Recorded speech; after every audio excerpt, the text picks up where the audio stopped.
So, let's talk about what might just be the most successful product ever made. I mean it. It's an object so common, so much a part of our daily lives, you've probably never even given it a second thought. But its story? Oh, it's anything but ordinary. We are talking about the humble Bic Cristal pen. Okay, let's just start with this number. Look at it. That's 100 billion. That's how many of these pens have been sold since they first hit the market back in 1950. It's a number that it completely dwarfs almost any other product you can think of. And you know, that huge number isn't just a statistic. It translates into an experience we've all had. It doesn't matter where you are in the world, chances are you've held one of these. It's in our homes, our schools, our offices. It has literally reached every single corner of the globe. But here's the thing. While we've all used it, very, very few of us know the incredible story behind how it was made and how this simple little piece of plastic and ink completely transformed our world. And the reason we don't know this story is because the Bic pen wasn't just some new gadget. It was an invisible revolution, hiding right there in plain sight. It took the very act of writing and handed it to everyone.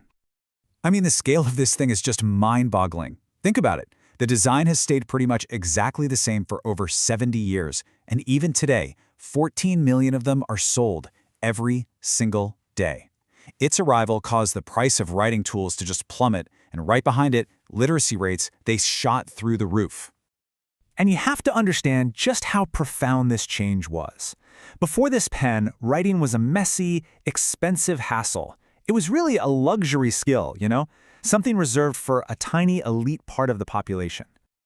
So how in the world did we get from messy quills to this perfect little disposable pen? Well, it was a long, long journey. A quest that took centuries and was filled with a ton of frustration and things that only kinda worked. The progress was just incredibly slow. For centuries, we were stuck with messy quills. Then came the fountain pen, which sure was an improvement, but it was still scratchy, it still leaked, and it cost about $150 in today's money. The first actual ballpoint idea came from a guy named John Loud, but it was way too rough for paper. It wasn't for another 50 years that Laszlo Biro made the next huge leap forward. So the problem was pretty clear, right? All these inventors were chasing the same dream. A pen that was clean, used ink that dried instantly, wrote smoothly, and, this is the big one, was cheap enough for everybody to own. But for decades, the reality was the exact opposite of all that. And this is where our first hero, Laszlo Biro, comes into the picture. He had this amazing aha moment. He realized everyone was so focused on the mechanics, the physical parts of the pen, but the real problem was the thin, watery ink they were all trying to use. So Biro switched to a much thicker, oil-based ink. And in doing that, he unlocked this brilliant little bit of physics called capillary action.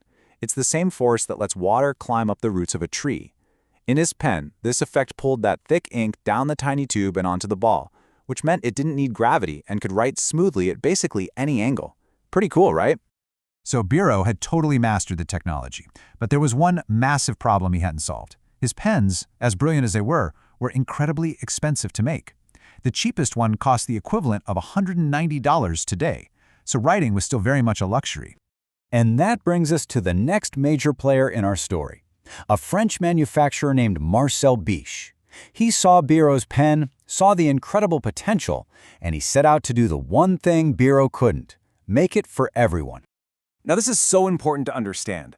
Marcel Biche did not invent the ballpoint pen. He perfected it. His genius wasn't some new scientific discovery. It was in redesigning the whole thing for simple, cheap mass production. It's a masterclass in design where nothing, and I mean nothing, is an accident. That hexagonal barrel, it's not just for looks, it keeps the pen from rolling off your desk. The clear body, so you know exactly when you're about to run out of ink. That tiny little hole in the side, that equalizes the air pressure so the ink flows perfectly. Every single piece, from the super hard tungsten carbide ball to the simple plastic cap, has a critical job. It's a masterpiece.